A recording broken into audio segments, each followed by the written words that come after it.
Alright, welcome back YouTube as well.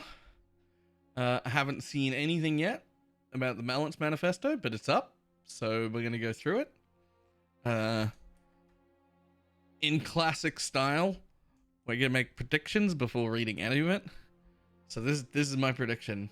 In an effort to buff two-handers, we accidentally nerfed one-handers to a point where they're also shit. Cyclone takes a damage nerf because it does every league. I don't know why. Possibly an area nerf. They'll fuck Cyclone in some little way that won't really matter. It'll still be the only one worth using anyway. They're gonna explain their brand nerfs as we wanted to keep the identity of brands, but they were too powerful, just completely missing the shot that they've destroyed brands in every way. And that's all I've got. Those are my guesses. Alright. So, this is the same line as everyone. Game balance in Path of Exile Harvest. Path of Exile Harvest, we're putting much of our balance focus into brands, war cries, and two-handed weapons. As a result of Delirium going core, we've also taken the opportunity to balance cluster jewels and their place in the game. We work to improve two-handed weapons with big slow hits by improving these investment options across the board. We've lowered the output of some of the most excessively powerful builds in Delirium, like those utilizing Purposeful Harbinger, Notable Passive, and the Archmage Stormbrander builds. Simultaneously, we've also introduced many new options for playstyles for people to gain new levels of power. Sure, okay, whatever. Two-handed weapons and slow attacks. Two-handed melee weapons focus on having a great risk for reward, but over time their power has dropped relative to one-handed weapons. This isn't exactly entirely true. The biggest hamper or problem with two-handed melee weapons is moving with movement skills are just always too slow. It's never really the attacks. The power's a bit low, yeah, but it's never really the actual damage. It's the movement. The movement is the problem. We intend to bring this power back while still keeping the risk. They're slower on average than one-handed weapons without the free mechanics that come with shield or dual wielding, but now have more defensive advantages available to them. Slow heavy hits now deal enough damage to stun even the toughest bosses without as much investment into stun mechanics. Okay. New sources of area effect and powerful inherent damage from skills and support free up passive points for life and defenses if you choose to, including new options for defensive warcry effects and new armor keystone. A new armor keystone? I don't remember that. I don't know if we've seen that yet. All high-level two-handed melee weapons have been rebalanced, pushing greater disparity between weapon types. The goal is that every high-level two-handed weapon has a role and its ideal base type for someone. For most two-handed weapon types, each weapon has its own implicit mod focusing on a specific mechanic associated with its weapon type. Okay.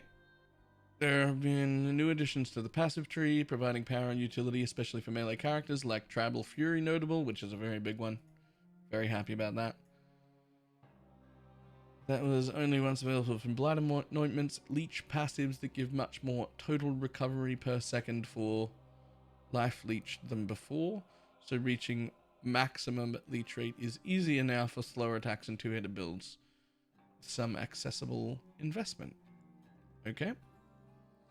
Many skills intended to work well with two-handed weapons have been reviewed. Sunder, Static Strike, Tectonic Slam were changed significantly, while many others had numerical changes. Some slow attacks with added damage have had it removed, and their damage multiplier improved, as flat damage inherently favors builds with high attack speed. Ground Slam, Earthquake, Ice Crash, Val Ground Slam, Val Earthquake have had their added physical damage or added cold damage removed in exchange for improving their damage multipliers. Well, there's the nerf to one-handers I was talking about. Many of the new war cries and the new Fist of War support for slam skills greatly benefit slower attacks, synergizing very well with two-handed weapons. There are now many powerful options to invest in slow attacks rather than a handful of mechanics that existed previously. Those are just the links to the ones we've already seen, right? Yeah, cool.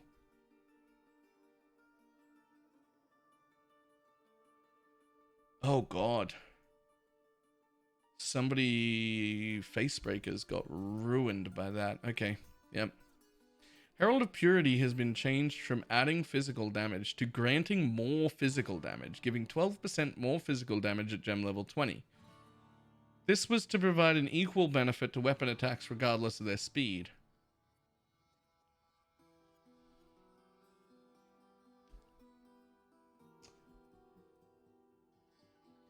Okay. Alright, that's fine. Shockwave support now has multiple cooldown charges, as the new Fist of War support doesn't work with triggered Shockwave. Shockwave support is best suited for slow, non-slam attacks. So they didn't just buff two-handers to try and bring them in line with one-handers. They buffed two-handers and nerfed one-handers extremely so that they're shit. They were already not good compared to spells. You didn't need to dumpster them as well, but okay. Dual wielding. The physical damage multiplier when dual wielding has been removed. Fuck my life. Okay, it keeps going. Oh, this was originally added as a fix from half a decade ago to improve the damage of dual wielding relative to the high number of one-handed weapons' overwhelming defensive power of shields at the time. This allows two-handers to remain the king of damage, while dual wield is the king of speed with some defensive benefits. Okay. Brands. We ruined them. We can just skip that part. No. Okay, I'll read it. I'll read it. Fine. The design of brands makes them powerful for clearing out areas with a very passive playstyle. I know my hands really appreciated it. As well as dealing damage to bosses with very little time spent standing still. Yes, favorite part about it. This often meant brand characters weren't engaging with many challenging mechanics, instead running around and waiting for enemies to die. Yes. Yes, it did. I don't see any problem with that. We've known for some time that parts of these mechanics needed to change to tone down these advantages before we could introduce new brand skills. And have endeavored to make these changes without heavily impacting the core identity of brands. Are you kidding me? You literally removed the entire identity of brands isn't just nerfed, it's gone. It's completely gone. Are you kidding me? Okay, whatever. Brands now drop at their original or recalled location when enemies they attach to are slain. This prevents them from chaining repetitively out of the player's control, killing monsters that haven't had a chance to meet the player yet, which never existed before Cluster Jewels. Cluster Jewels invented this.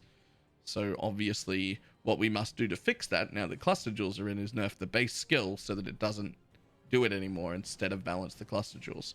That makes sense. It doesn't though.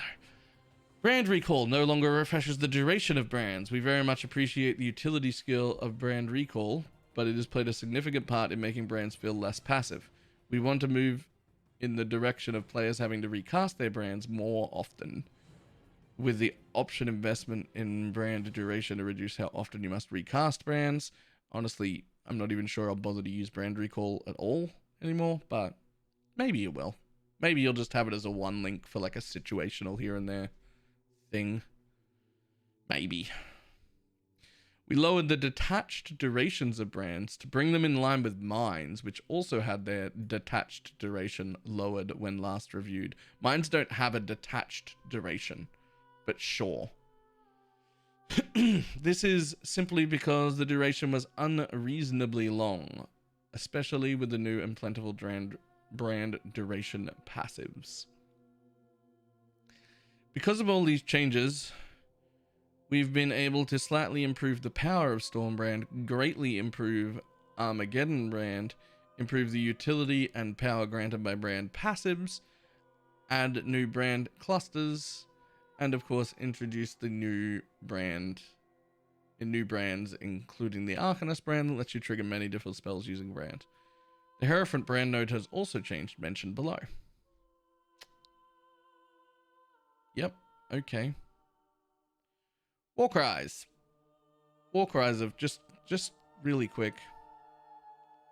This entire section looks like it was written by Zeb. It's completely tone deaf. It doesn't. This is the kind of patch note that leads to people saying, do they even play their own game? Because it doesn't make sense. I understand the thought process of brands are too strong, but the entire thing doesn't make any sense. Especially this part, without heavily impacting the core identity of brands. Well, they didn't heavily impact it. They straight up removed it from the game. Like, they straight up removed it from the game. Like, it's as if it was written by somebody who had never played brands before. I'm getting over the fact that it was nerfed, and I can get on board with them not liking the passive playstyle, even though I really loved it because my hands hurt. I can get on board with it. I'll get over it. It's fine. But this entire section looks like it was written by someone who has never played brands before, and that's what leads to people on Reddit being like, do they even play their game? When we know they do. We know they do, and we know they do a lot, but then they write stuff like this, and it doesn't sit right.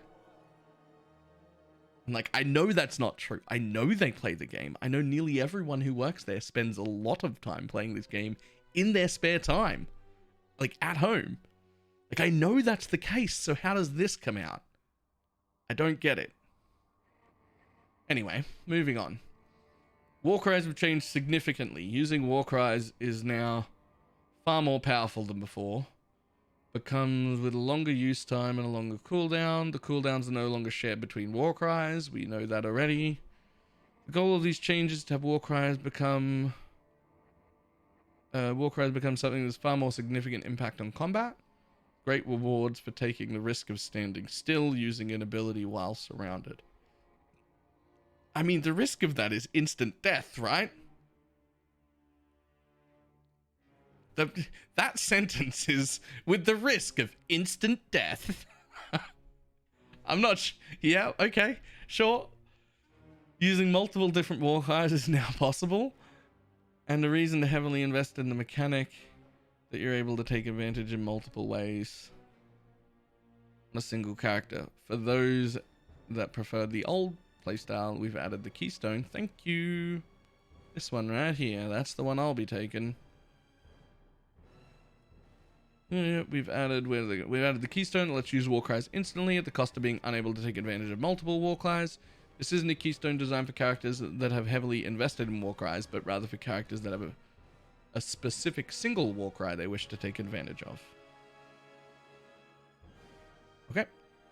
Many new war cry passive clusters have been added, providing more avenues for investment in cooldown recovery, faster use time, and giving powerful damage bonuses when using exerted attacks, and rewarding the use of multiple war cries. Sure. Many existing unique items with war cry related mods have been changed significantly, with some giving entirely new effects, most notably the warband shields. Okay, what new effects? I would love to know that. Okay. Stun. Excuse me. This is part of how they buffed two-handers, apparently. Changes to the power of slow attacks have resulted in it being much easier to stun bosses, simply because of how much damage you can do in a single hit relative to their health. Rather than increasing the stun threshold, bosses now become immune to stuns for a short duration after being stunned. Most major bosses and map bosses have a stun immunity duration of 2 seconds, and the duration is longer on powerful bosses like Guardians and Shaper and Elder and Cirrus, lasting 4 seconds.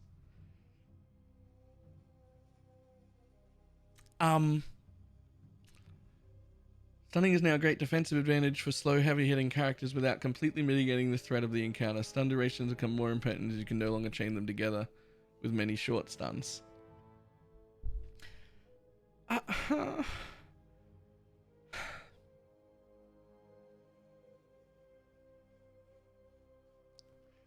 Yeah, okay. That's the bow rework all over again.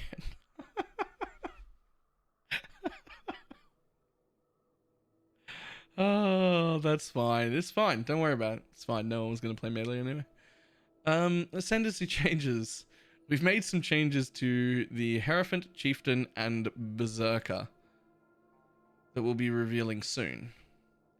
There are changes to one major notable of each tree, focusing on creating a powerful individual mechanic that greatly influences how they play, rather than overloading the ascendancy with a plethora of related stats. The Necromancer's Corpse Pack notable now has a maximum of 200% increased attack and cast speed for consuming corpses. That's fine. We only hit like 280 maximum anyway with a really good VD build. So that's not too bad.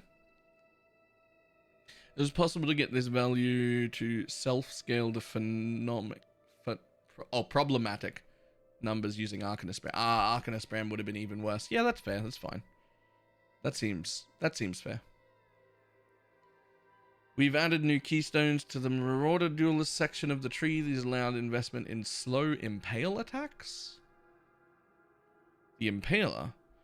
When your hits impale an enemy, also impale another enemy nearby them. Inflict 4 additional impales on the enemy you impale. Enemies cannot be impaled for 4 seconds after you impale them. Okay, sure. Sure. Skips the ramp up time, but gives it, that's a far worse top end. Far worse top end. And yeah, major problem here is that I leap slam onto a pack that procs my impale, and now I can't impale anything for 4 seconds, which is a massive problem. Massive.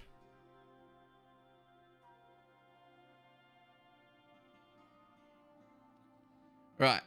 Anyway. Making slow impales, mitigating big hits with armor, and making Warcries more accessible to non-Warcry invested builds. Each of these allows you to improve some weakness. Than certain strength-based characters, especially with 200 builds that could have. Alright.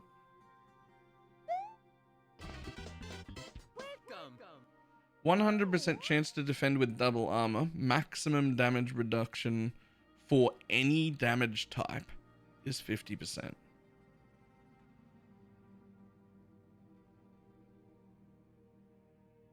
For any damage type? Including elemental damage? If that includes elemental damage, that is a dead keystone.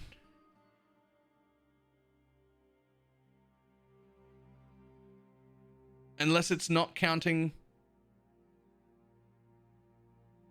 no elemental damage, only fizz? Right, okay. Alright.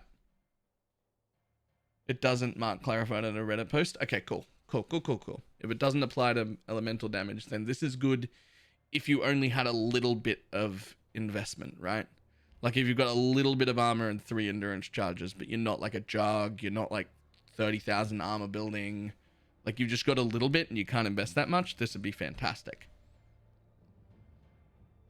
That would be really good for that. Alright. Many powerful keystones that were previously available on Timeless Jewels are moved into the passive tree, such as Glancing Blow, Agnostic, and Wind Dancer. Yep. Other passive tree changes. We've made a large number of changes to the passive tree with the intent of supporting recently introduced mechanics as well as providing more variety to clusters, especially those lacking obvious power. Non-obvious power is the best kind. We wanted to add support for mechanics that have been added in the last few years. Yeah, basic, all the new stuff we've got. Rage, Unleash, Corpses, Warcry, Herald's Banner. Lol, yep, Heralds need some help. Warcry flutters the defect. Exerted attacks are very powerful and slower attacks, yep.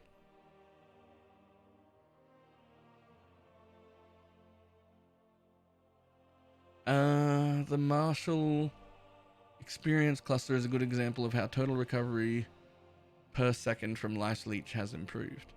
Now taking the longer path through this cluster will give you 220% increased total recovery per second from Life Leech, enough to cause a single hit to be able to leech up to 6.4% of your maximum life per second. These changes were made so that big hits against bosses still provide significant leech per second, rather than having to attack rapidly to reach the maximum life leech per second. That's a good change. I'm on board. I'm on board with that. Many passive skill clusters offer the same thing as other clusters, with the only difference being the location on the tree and the number of passive points in the cluster. In this patch, we've endeavored to give each cluster its own identity and function. Okay. Okay, that's a thing. Blah. Thank you for gifting a sub. Shads. Right, let's keep going. Critical strike multiplier values have been lowered from almost every passive, as well as from some items. Critical based characters far exceeded non-critical based characters in the late game. This will bring the two a little closer together. Yes, because they required like triple the investment. Of course they were better. What? Okay. Okay. Sure. That's fucking weird, but okay. We've added a new indigo oil between azurite and violet oils. This has made more common oils slightly rarer without making rarer oils even rarer. Yep. Some notables have updated oil costs as a result of the change in the passive tree. Not every indigo oil combination on an amulet will yield a notable yet. There are no new blight notable passives, and the two existing blight notable passives are now in the passive tree. New ring and blighted mapanoids have been added. Ooh. Okay. Cluster jewels will remain in the game, available from delirium encounters. Delirium encounters will be less common, but will drop significantly more cluster jewels than before, as we still want cluster jewels to be an accessible and major part of character development, especially if you're actively trying to find them. Many cluster jewel notables were problematic when stacked multiple times. Rather than limiting the notables to one, we've instead rebalanced or significantly changed these notables or added caps to the maximum value you can receive from a certain kind. Harold, I'm looking at you. Of particular note, Purposeful Harbinger now grants auras and buffs from skills have 8% increased effect on you for each herald affecting you, up to 40%. Oh, that's gone. That's like gone. That's just gone. It means that with 5 heralds on you and 1 Purposeful Harbinger notable, you'll reach full effect. Or you could use 3 heralds and 2 Purposeful Harbinger notables. That's 100% gone. I guess that's okay. We saw that coming. Just don't do anything that they said here. That is not worth that level of investment. It's not even close. Changes to Warcries have meant that all Warcry cluster notables have been reworked, which also introduces some new effect.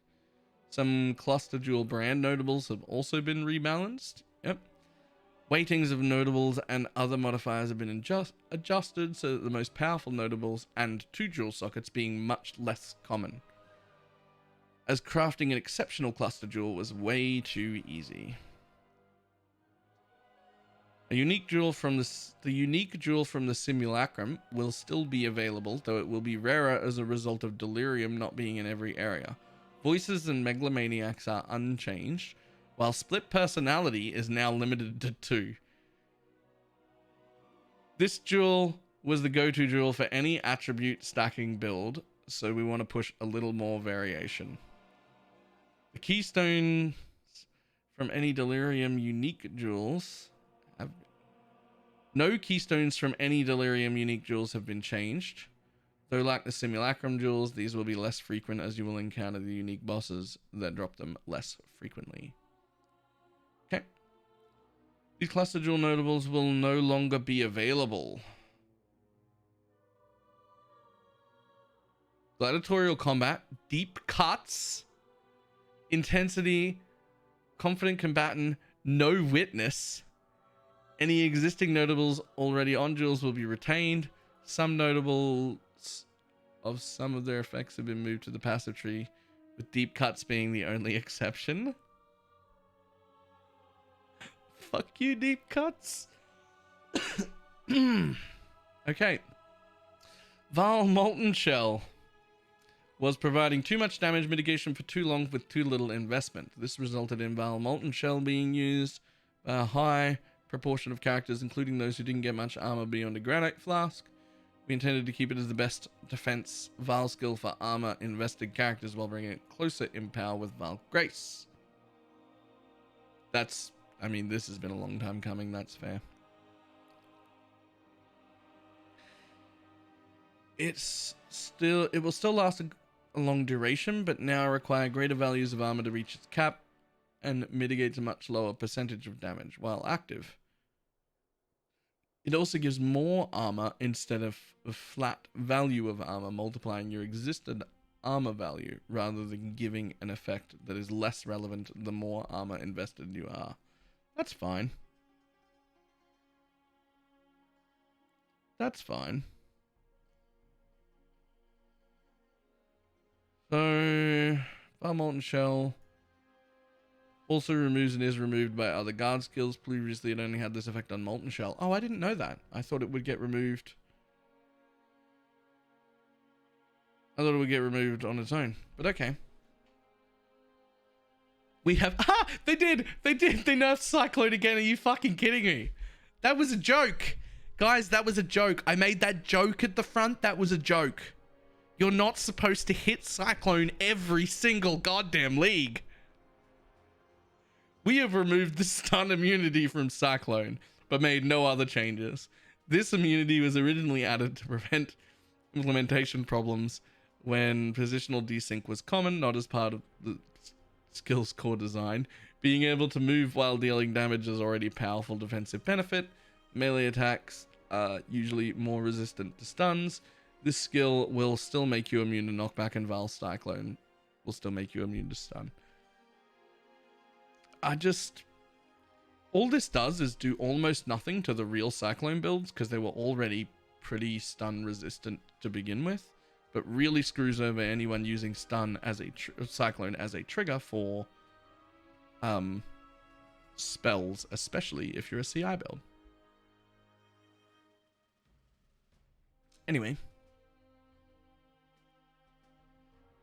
Anyway, Archmage Support provided too significant of a power increase for builds when built very heavily around. We've made changes to bring it in line with others.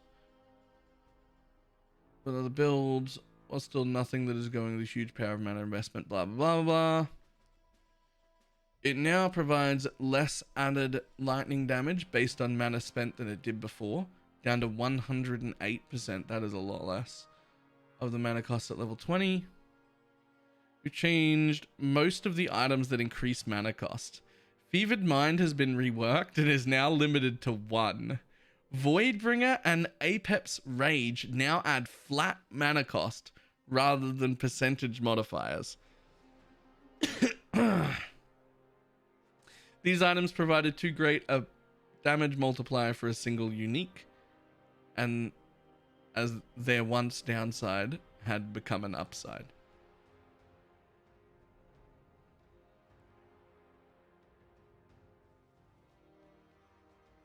I don't even know what to say about that.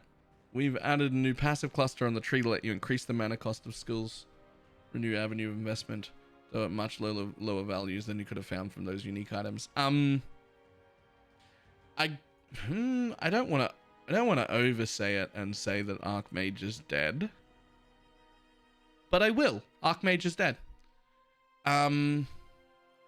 Unique rebalance. We've made many changes to unique items that were either failing, that were either failing to achieve their desired goals or had fallen behind other counterpart items, or were not deemed interesting enough in our current standards of blah blah blah blah blah blah blah blah blah blah. Goal for each unique item is to make sure they have a place for them on characters, even if that place is while leveling, and to do this in more interesting ways where possible. Many of the changes are numerical, either because the item was already sufficiently interesting, or because it would stray too much from the supporter's original intent when the item was designed. More information will be coming in the patch notes. Okay. Two-handed unique weapons have been reviewed and tweaked as a result of their base types has been changed. Overall, rare items should be more competitive with the most powerful unique items, and there are a greater variety of unique two-handed weapons. A few unique weapons that provided too much power, especially after the changes to their base types, have had their values lowered. Starforge, Disintegrator, and Gemini's Era now have lower damage per second than on live, while other items Starforge was one of the only two-handed weapons that was even remotely close to usable. What are you doing?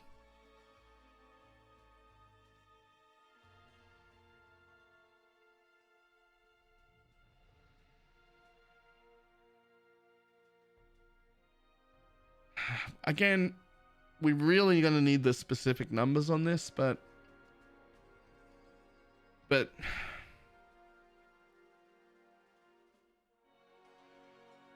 do people even use Disintegrator for attacks? No, literally no one ever. That wasn't a thing. Okay. Anyway. Mage was designed as it was designed for pure physical damage in a competitive way. Is now more in line with the damage of other uniques while retaining its special shock, area, and life modifiers. Now has a custom implicit of 30% global physical damage. As an Infernal Sword die type. Now usually grants 30%. Okay, whatever. Circle of Fear, Nostalgia, Regret, Anguish, and Guilt unique rings that affected heralds now give lower values of reservation cost reduction and lower values of buff effect.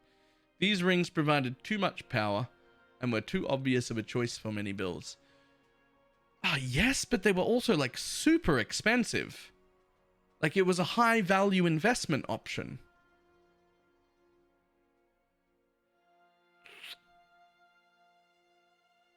Okay, whatever. Threshold Jewels. The unique Threshold Jewels from Jewel Strike, Magma Orb, Molten Strike, and Fireball have now been changed. They now provide effects that change the skill, how the skill is built, rather than change how the skill is built or downsides to offset their beneficial effect. Each act in a way that change how you build or play the skill rather than a must-have boost at the cost of a jewel socket. Glacial Hammer's Shadowed Chain Jewel will no longer drop. All of these skills have been given increased damage, area, and utility to compensate for the power lost for the Threshold Jewels. Okay, cool. I would like you to do this to spells, please.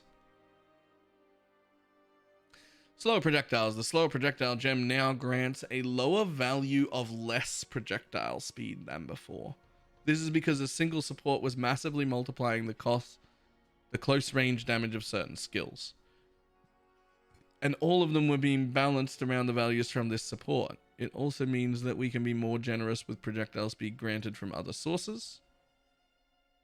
Molten Strike, Magma Orb, and Ball Lightning have had their damage and some other properties improved as their close range damage is now affected by lower projectile speed. Okay. Okay. I think I'm okay with this because less gem swapping is always a good thing. And maybe I just don't have to use lower projectiles anymore. Or maybe I use slower projectiles and it's okay because it doesn't slow them by that much. So it doesn't fuck my clear too much. Who knows? Either way, I'm kind of on board with that. Other small changes. This, just real quick, before we fucking see any of them. Every goddamn time they say, other small changes, or here's a minor thing. It's always the biggest part. The Shikari Pantheon has had its modifiers changed to halve the duration of poisons on you and prevent you from being poisoned while you have at least 5 poisons on you. Whoa!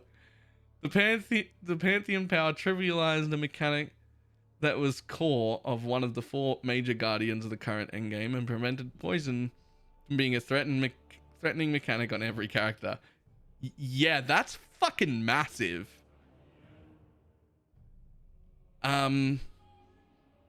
I think I'm okay with it as a change because it was a bit cheesy. Like, it really was actually a bit cheesy. Like, I'm okay with it, but let's not fucking delude ourselves into thinking this belongs under other small changes. This is a massive change. It was a bit cheesy and I'm okay with it, but it's massive. We've also made improvements to totem AI for certain skills that had special targets like Blade Blast, Corp skill, and Detonate Dead and Volatile Dead, Cremation, and Body Swap. Okay, whatever. That's a small change. Hexproof now grants immunity to curses on top of preventing any curse from being applied. This means that if you gain Hexproof, you'll immediately remove any curses on you. This was an oversight that wasn't all... It was an oversight that this wasn't already the case. It means that stealing from Hexproof enemies will now clear all curses off you. I just need to check something before I react, and it's the exact wording of Occultist. Just give me a second.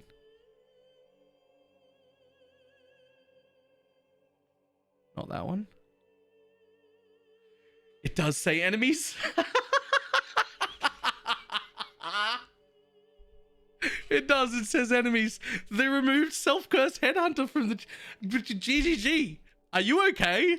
Do you know what you've done? Do you know what you've done? This is a... You've single-handedly just turned off Self-Cursed Temp Chains. In other small changes, this is the largest note in the entire...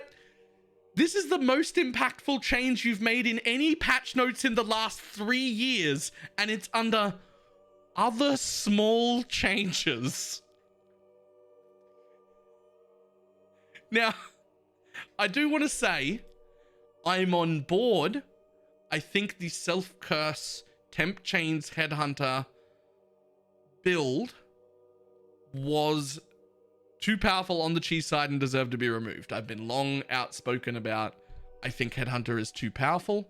I think I've probably gone the wrong way about my suggestions on how to fix it. And I think this is probably a better solution than anything I ever came up with, which is why I'm not a game developer and they are.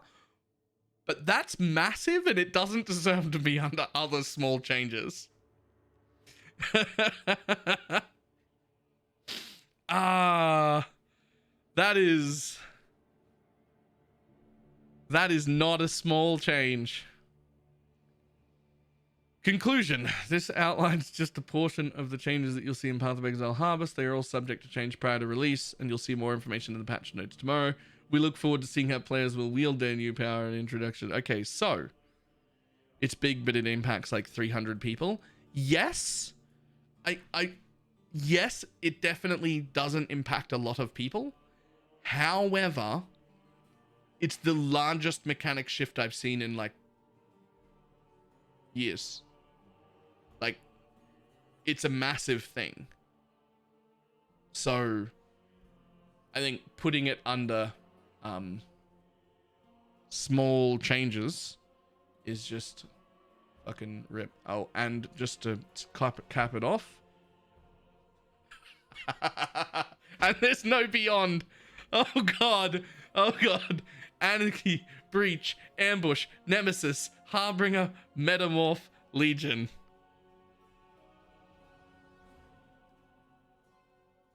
That is quite some.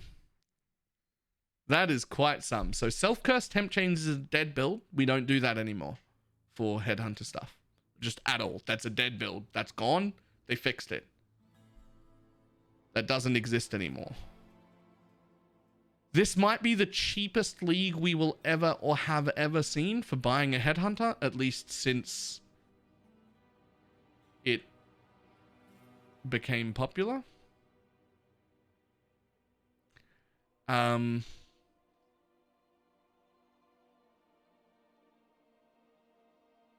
Okay, well, overall thoughts.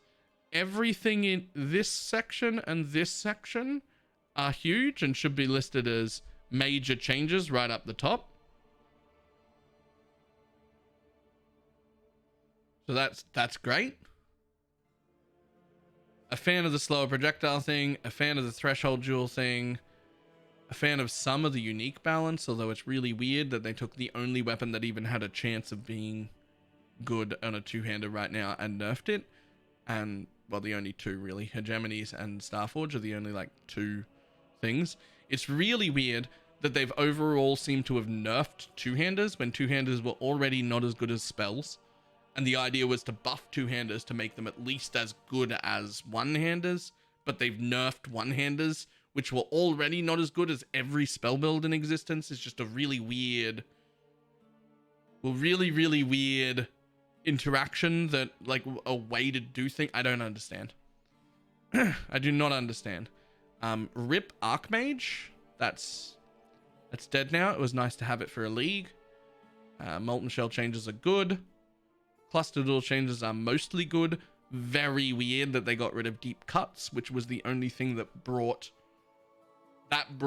our dual wielding melee up to the power of spells. It did not put them in a stupid broken state. It just was the only way to scale them up to the same power I can get out of a spell build, and they just got rid of it. That's weird. I need to see more of the passive tree changes before we know. We need to see more of those. We need to see those before I know. Fucking weird change to stun, man. That's odd. That's odd. Brands are dead. This is the most tone deaf thing I've ever fucking read. Just mostly like this sentence right here, which is just the weirdest thing I've ever read in my life. And we have endeavored to make these changes without heavily impacting the core identity of brand. You deleted it. You deleted brands. That they're not the same, but they're now totems. This is a weird sentence. I'm almost starting to get on board with nerfing it, but this is a weird sentence. This is a weird sentence because you straight up removed it. That's like it's just a completely different thing now. So that's weird. But okay, sure. Everything else is okay. This is definitely one of the weirder balance manifestos that I've ever read. I don't know how everyone else is going to respond to it. I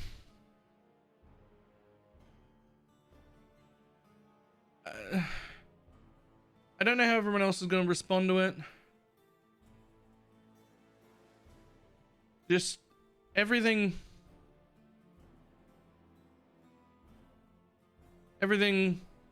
on here just strikes me as a little bit odd, to be honest. Most of the time when things strike me as a bit odd, I play League and it's fine. I have to lean towards trusting their decision making, because they honestly, despite what Reddit would have you believe, very rarely make mistakes that are huge, but it does happen occasionally. So I don't know. Just occasionally. It's not often. These are just a lot of perplexing things. I'm still interested, but we'll see. I do really want to stress, while the longer I wait, the more I get on board with the brand's nerf, and I understand why they wanted to do it. This kind of sentence is why people start saying things like, do they even play their own game? Which is like not true, because they all do play the game. Almost all of them play it a lot. But when stuff comes out and it reads like this, that's what leads to people being like, do they even play their game? Like, this reads like someone who's never played brands in their life, or has absolutely no understanding of what brand's playstyle was and now will be. Like, it reads like someone who has no idea what the hell they're talking about, which is weird because we know they do. If you're paying any attention, we know that they play a lot. They play a lot on their internal servers, and most of them go home and play a lot on the live servers. So we know that's not true, and I don't want to perpetuate that as a thing, because I know it's not true. I know it's not true, and I have a ton of respect for them. But this is the kind of thing that makes people say that, because it doesn't make any sense, and it's the exact opposite of what's actually happened. So, just, like, someone could read these, I don't know. But otherwise, overall, pretty good. I'm really interested to see patch notes tomorrow. We're definitely going to keep chatting about it on stream, but I'm going to end the YouTube video. So, goodbye, YouTube people. We will see you for patch notes tomorrow.